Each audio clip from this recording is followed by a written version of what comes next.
everyone, it's Robin, RS Island Crafts, and welcome to my studio. This is my Whip It Wednesday video where I show you the crafty goodness that I've been working on this week. I want to thank everyone for hanging out with me here on YouTube and watching my videos and leaving comments. I got a little behind on comments and replying to comments, but I've read them all. I just have to go back through and reply to them. I received a few requests to add memberships to my YouTube channel. If you look down below this video where it says RS Island Crafts and subscribe, there's a little button. Sometimes it's red, sometimes it's blue, and it says join. And that's just another little perk that we're allowed to give here on YouTube. Not all channels turn it on and not all channels are able to have it, but I've had a few requests, so I decided to go ahead and turn it on. And what it is for a small fee. I've set it up for just one tier right now, one membership level. You can support the channel. Thank you very much if you choose to, and there are a few perks that go with it. Now, I have learned over time of doing this YouTube and Patreon to start small. Don't get all excited and put up several different levels for the membership and promise the moon, and then only to realize that it was a lot more work than you realized, or that people aren't interested in what you thought they might want. So I started out with just one level. And when you click on that join button, you can go ahead and look and see what is provided and what is offered and how much that level is without joining in. So it's something you could look at and not automatically just be joined in. Sometimes I get a little nervous about clicking on buttons, and you want to make sure that you're not going to proceed faster than you're prepared to. Sometimes you just want a little peek and you don't want to actually join in. But it's not necessary. Viewing the videos from beginning to end, liking my videos and leaving a comment is amazing, and that's all you ever are required to do. And you're not even required to do that. It's just something I appreciate. So thank you guys for watching the ice cream cozy video. You guys seem to really enjoy that. You saw the cozies I made already. This here is a little cozy basket. I took the ice cream cozy and I turned it into this. There's a video that's going to be coming up, one of the bonus random videos, that's just a quick little tutorial and show you how to do this. I'm sure just by looking at it, you guys can figure it out. It makes a nice little basket that I'm going to use for my binder clips. I do have this bowl that I love, and it works great for this.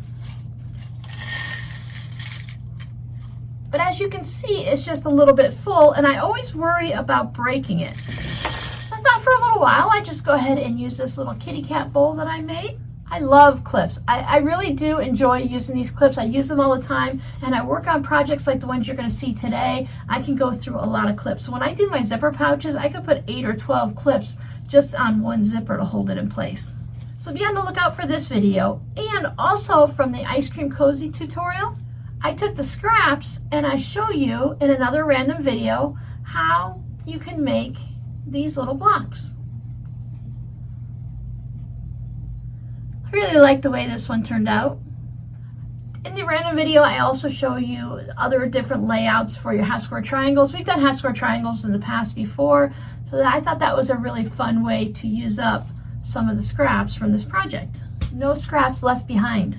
I had a request for a yellow postcard, so I sent out the one that I previously made, so I had to make another one. I tried to stick with just about the same fabrics. I just changed it up a little. This gingham is just laying on top, so I let it fray a little, and I used some specialty stitches on it and just a couple of double stitching. And I just went a little wavy crazy up here. Fabric postcards and mug rugs are small enough that you can get them done really quick, but they're large enough that you can play with your stitching and your fabric. My patrons and I worked on a new mug rug. This was on Sunday, so the very last day of Christmas in July, so I wanted to work on a Christmas mug rug, or at least a winter one. I have little snowmen there, and you can see the peppermint candies, those little round peppermint candies that are always around at Christmas time that I use for the binding. This isn't the first tree mug rug I've done, and this won't be the last because I always seem to be drawn to trees. I'll pop in a little pre-recorded video here. These are items that I finished and have already been mailed out, so I don't have them here to show you. The Hello Kitty projects, I finished all those up, and the Wild and Wacky Cherries tote bag. I'm getting ready to pack up the Hello Kitty order, and before I ship it out, I just wanted to show you the last item. I did finish the wallet. My only concern is that I needed to use a white fabric here just to make this work, to have a nice contrast. I couldn't use this Hello Kitty fabric down there. I did have a pinkish color that was similar to this one, but it didn't work, so I ended up having to use a white. So the white can get dirty easily, but at the same time this wallet can be washed, so that's not that big of a problem. So we got the cute little, got it right there. I had to be careful where I put the image so that it goes on there. When you do certain things like this, you have to make sure, usually this image will end up being upside down if it's a directional fabric, so that when you bring the flap forward, it's proper right there. And when you open it up, I was able to get a kitty right there. Again, I put the snap somewhere that wasn't like right in her eye. It's in the middle of her forehead, so she's a little bit of a unicorn, but that's okay. And then all of the card slots are places to put money. You could put some change in here, I guess if you're just gonna put it in your pocket or just set it down somewhere. This is not something I would normally put loose change in. I also finished the Wild and Wacky Oh Cheerio tote bag. This one is also sold already, so that's why you're getting this type of video and not your normal Whip It Wednesday. So I just wanted you guys to see it all put together. As you can see, it stands up really well on its own. While this is still a squishable quilted tote bag, this one is a little bit firmer than other ones that I've made. And then the other side. Now my panels weren't cut out perfectly to each other, so they did not line up. I did not expect them to anyways. And again, that one's on the bottom of the bag. And based on the project that I made, and the person who bought it knows that it came from a quilt that wasn't perfect. The techniques of getting everything to match up wasn't perfect. It's sewn together perfectly well. Everything's structurally fine, so that is good. There is the handles, and then the inside came out really well. I did my usual technique where the bottom is attached, so you can't pull the lining out, so that is good. I tried a little bit bigger of the welt pocket, so I'm not too sure about it, because once you make it bigger, the chances of it staying open is like that. So I'm gonna have to check in a little while to see with the person who purchased this if the larger welt pocket like this, if it works, or if it just ended up staying open all the time when you put like your phone in it or something, if it becomes annoying. I think once you put something in it and you have the bag like this, it won't be as big of a problem. I've continued to use the largest zipper that I can in the bag based on, well, first of all, the zipper that I have, and then the width of the bag. But it does have that nice deep pocket. I think it goes down about 8.5 inches. It really goes almost to the bottom of the bag anyway, so I really can't make it much more than maybe 1/4 inch or 1/2 inch longer. So that worked out really well. So yeah, you can see the shadowing of that white fabric. It just actually makes the yellow a little more vibrant this time now that it's in the tote bag. I would have done almost anything just to be able to use this yellow fabric inside, because I just think that gingham looks really nice in there.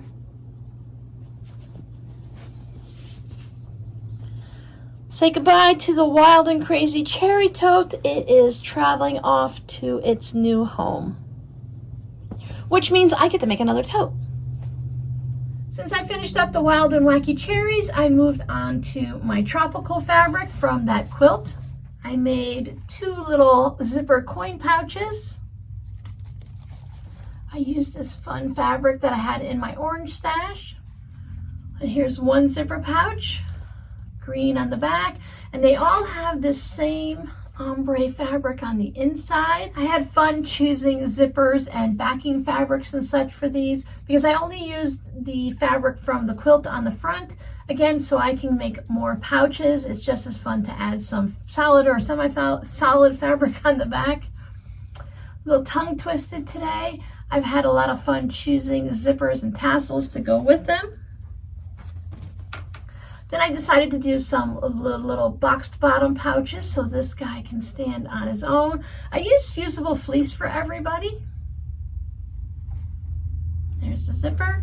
I did a little basic quilting on the front and then just left the backs normal. And on the front, when I did the quilting, I just did a little top stitching like I do on like the fabric postcards and stuff, where you can just stitch right over the edge of it right there. So I followed the blocks wherever they went, and I thought these were really fun based on the way they were cut. Because if you look at the top, there's a bunch of little squares, and then you have a long strip, and then the fabric's going one way, and then the other ones are going the other way. And that's just because it's a rail fence quilt where you take one block and then you put the other block that way. So it allowed for me to have some fun layouts here on the zipper pouches. I did the coin purses specifically this way because you don't need a whole bunch of wackiness on something this small. And I thought this one was fun too because you have a full block almost and a full block almost. So all of these are listed in the shop, or at least that's what I plan on doing after I finish this video. This Friday is the first Friday of the month, so there will be a live stream at 3 p.m. Eastern time where I will be making a quilt block that I haven't figured out which quilt block I'm going to make yet. And then following that at 4 p.m. Eastern, I'm going to do the live sale for August. Most people said to do one sale a month, so we'll see how it goes. And this first one that I'm going to do at 4 p.m. is going to be all the items that are in the shop now, all of the smaller items, not the new ones that I'm just listing now, but the different coin pouches and needle books and little things like that. There might be some mug rugs left in there, I'm not sure, but I'll pull them all out. And what I'm going to do is I'm going to put a couple pictures up on Instagram. You should be able to see my Instagram page no problem without having an Instagram account. I know that I can view Instagram on my computer. If you're on your computer, if you're watching this video, you can go down below in the description box and click on my Instagram link and it'll take you right there. Otherwise, you can just type in something in the search bar like RS Island Crafts on Instagram, and it should pull me right up in the list, and then you can just click it through. So I'll do a preview of what is going to be coming up in the sale. So 3 p.m. for the live sewing when we make a quilt block, and 4 p.m. for the live sale. I thought I'd go ahead and try it like that. We've done it a couple times in the past where we do the live and then we do the sale right afterwards, and that seems to work out really well. And if you guys afterwards, if you decide that a different day would work better, you can just let me know. For any viewer that's been around for a while, you might recognize my turtle bag. I call it my turtle bag because on the inside I have the Teenage Mutant Ninja Turtles. This bag is solely dedicated to sock knitting. So that means I must be knitting some new socks. So many of you know that I knit socks for my youngest son, Robbie. He is 23. I had to stop and think, he's 23, I'm 53, so I know we're 30 years apart. It makes it easy as long as I know how old I am. As we get older, sometimes the age just doesn't matter. We don't think about it. But Robbie mentioned last Christmas when I gave him socks that he wanted some that were floofier, more squishy. So I went up to a larger size yarn. So when you're knitting socks, you knit in a very thin sock weight yarn, and it makes a sock like you would purchase from Walmart and stuff, nice and thin. This is called worsted weight yarn, and this is yarn that you'd see maybe if you purchased a knit or crochet hat from Walmart or a scarf. This is a thicker yarn. So with the sock yarn, we use small needles. I use a size 1 needle. And when I knit socks in the worsted weight size, which is a thicker yarn, you go with a larger needle, which is a size 4.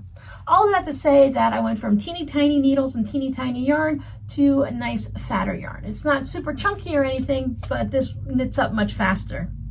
And if you've been with me for a while, you know sometimes it could take me an entire year to knit one pair of socks for Robbie because I always set them aside to work on other projects. They don't take that long. It just takes me that long to actually get to them. So when I show you what I did over the course of Friday evening, Saturday evening, just a couple hours, you might be amazed. So here is the first sock that I am knitting for him. So working on the thicker yarn with the bigger needles make it go super fast. I purchased one of these, it's called the sock ruler, and it's this hard plastic. Mine, of course, has a little bend in it, but what this allows me to do is to see that I have I just saw this, so I'm going to tink back and fix that. I wouldn't want to create a hole later on with that.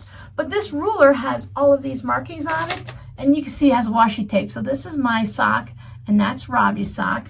So for me, I knit to 8 inches, and for Robbie, I knit to 9.5 inches because he has a bigger foot. I get mine toe up, so I put mine down into the toe, and it tells me for how far I need to knit for his foot. So I need to knit his foot all the way up to there, which this is a lot better than the process I was doing previously, which was a priority mail envelope, a little cardboard envelope. And you can see it's kind of hard to put the sock on to measure it when everything is getting all crinkled up and stuff like that. So that is basically the outline to Robbie George's foot.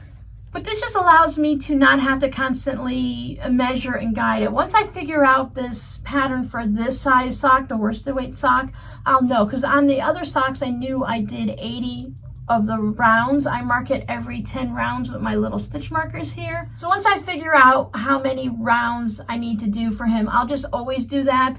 But when it was 80 rounds before, when I got to 70, I would start measuring it just to see, because not all sock yarn is made the same. Not all yarn is made the same. Red yarn seems to dye a little thicker, and not everyone knitting is going to be the same. Sometimes if you're a little stressed, you'll knit tighter. If you're more relaxed, you'll knit looser. So it's nice to measure. This yarn is Felice worsted weight, and this is the Vegas Baby colorway. So you can see it has nice chunky strips. I am doing a little bit of, you can kind of see these weird lines going down. And that is just because the sock is ribbed. It gives it that little bit of stretch. He wanted it to hug his foot a little more. You can really see it on the inside there. So those are just the rib stitches. When I get past the foot, I'll put them all the way around on the legs to help hug it in. But when you're doing the foot, you really don't want to have weird bumpy stitches on the bottom. We usually make socks with a nice smooth bottom. I think that's coming along great, and it's been really fun to knit on a sock. I haven't knit on a sock since Christmas time, so I believe I was still working on this sock maybe around Christmas Eve. It's also fun to bring out my turtle bag again. This is one of my earlier project bags. I made this with just the fabric so that I can easily flop it over. That sock ruler does take up a lot of space in here. I received a lovely fabric postcard in the mail. She added a cute little kitty playing guitar. It looks like it's just some paper that was cut out from maybe an advertisement or a magazine or a book or something like that, and then it's just glued down. So it's really cute. I love looking at fabric postcards that someone else made because I do not have any of these fabrics. Sometimes it's fun when you see the fabric you have on a fabric postcard, but this person is from Italy, so they have different fabrics than we do. Now I know they cross over and we can all have the same, like Tula Pink or any of the big name companies and stuff, but your basic fabrics tend to be a little different based on where you're located. She also made some artist trading cards. I remember making these and seeing these online many years ago, and it was just a way for artists that do like painting and hand sketches and stuff. They would make these little cards, and they're like on cardstock or something, so they're a little bit thick, and they would just draw something on the front of it, and then on the back you put all of your information about the card, about yourself, different things about your company. This is the Butterfly Scrappy Scraps, and this was made during the COVID lockdown. There you go. Now you can see the butterfly if I turn it that way. She also made this fun paper house that is just a little bit of a wonky house, and everything is just stitched down on it, but isn't it just so fun and pretty? And I love how it's a little bit wonky. Now this is going to be strange to say that I worked on some hand embroidery in a knitting group that I belong to, but I did. I worked on some hand embroidery. So Kate Jones from the Bakery Bears was branching out a little bit this year, and she wanted to do some embroidery to put into a project bag and stuff. So she designed a little embroidery, and she's sharing it with us, and she's teaching everyone how to do it. I know how to do all the stitches she's showing and a lot of extra ones. So what I did, so I traced out 4 of the little houses that she designed, little toadstool house. It reminds me of the Smurfs, so I love it. And this is what we're doing as a group. You can see my hoops. I have a hoop that does a really nice, this small hoop I'm using is super tight, so it did leave some marks in the fabric. So this is what I'm doing, and I'm trying to follow along using the stitches that she uses to the most part if I like the look. I'll admit that there's one that she did that I didn't really like, and I'm also using the same fabrics that she chose. Now the part that I didn't like is She did a split stitch for the white circles there on the mushroom house, and then she put a couple French knots in the center of them. I didn't care for the look, so I just skipped that, and I did padded satin stitches and regular satin stitches. I thought I'd make this one is going to be Halloween colors. Maybe I'll make this one Christmas. Someone else is doing a Christmas one, so I thought that was really cute. Someone else is doing a Star Wars version. I thought that was wild and crazy. And then I also made this one. So this one I made where you color the fabric and then you heat set it and then you do the embroidery stitches around it. So you can see for example, the house top is all red. I outlined it with the red thread, and then for the little circles, I did them in white. Then there's the house, and it says home. She put out a couple videos last week. I think we get them on like Wednesdays and Thursdays, Tuesdays and Wednesdays, Tuesday, Wednesday, and Thursdays. I don't know, somewhere in the middle of the week. When they tell me the videos are up, I go watch them. But then I had all the rest of the days after that and the weekend where I didn't have anything to do on this one because I'm staying with the group and stitching along and not going ahead. Even though I can see her finished project and I can see exactly what she did, I'm following along with the group, and I just wanted to be part of the group. But I wanted to do something in between, and I know I could work on my birdie stitches, but I had 4 of these sketched out or traced out, so I need to do something with them. Now these for the Halloween one, I think I'm going to do these just like this one. This guy will just turn into a little wall hanging. This one is going to turn into a project bag, something similar to this, but large enough to have this on it, so it'll be a larger one. And that one will probably go into the shop. So if anyone ends up falling in love with this, I will do something with it and turn it in. I think what she's using is mini charm squares or charm squares cut into 4, but I think it might be mini charm squares that she used for hers. This guy, I'm going to go ahead and give him he's got a good pressing, so I will just frame him out. I don't know if I probably cut back on some of the gray. I don't need to have all of that there. I just like to cut the blocks larger. So that's what I'm going to do with those. And I have that in an old project bag that I made when I was doing they're just a simple flat one with the snaps on the top and the vinyl windows. I will be working on another couple of project bags similar to this. We're going to have a tutorial on one with the vinyl windows and one that is similar to the cross stitch one with the zipper across here where I used all the mini charms. I want to do that, but I want to make it with a bottom like these. I found my little stork scissors, so I was very pleased with that. These are so nice and sharp, dangerously pointy, but I was using a pair that was just super dull. These are pairs that you receive at the hospital. When Reverend Rob got stitches, they would let you keep everything in the kit because it was just a throwaway kit. It wasn't, I guess maybe it's not the best quality of scissors or something, so instead of paying the money to have them sterilized and go through that whole process, it was just cheaper to buy new sets of them and get the packages already set up and sterilized. At least that was my understanding many, many years ago. So I have several pairs of these, and since they're throwaway scissors, they don't stay sharp for very long, and they're just these tiny little pointed things, and they don't cut the embroidery floss very well. So I was happy to find the stork scissors. That leads us to a fun scrappy word. Your scrappy word for this video is stitches. Has anyone had stitches? I'm going to need stitches if I don't be careful with the scissors. The only stitches I've ever had is my brother and I both have a scar on our forehead okay, I'm 53, he's 55. So think about 50 years ago and how things were done differently. My grandmother was changing both of our diapers at separate occasions, and I guess she didn't learn from one oops and repeated it twice, but accidents happen.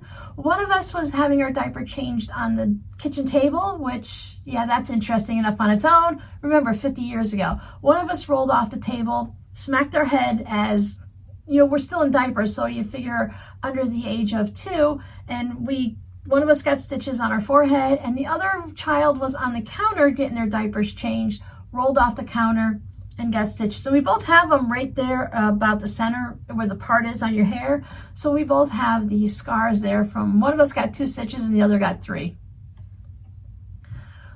Boy, the wild and crazy 60s, I guess, right? So thank you so much for hanging out with me. I appreciate you guys watching my videos, leaving comments, clicking the little like button, and for those of you that are subscribed, and for those of you that aren't subscribed, I totally understand not everyone wants to subscribe. You guys have your own little rhythm to how you watch videos, but if you've been noticing that I haven't been putting out videos regularly, that means that you've been missing them, because I have a video that comes out every Wednesday and every Friday, Sundays on Patreon, and then a random video probably 3 out of 4 weeks a month, sometime during the week, sometime during the day. Random for a reason, because you never know when it's going to pop up. If you subscribe to my channel and click the little notification button, YouTube will put up a little notification bell for you to let you know that I put up a video.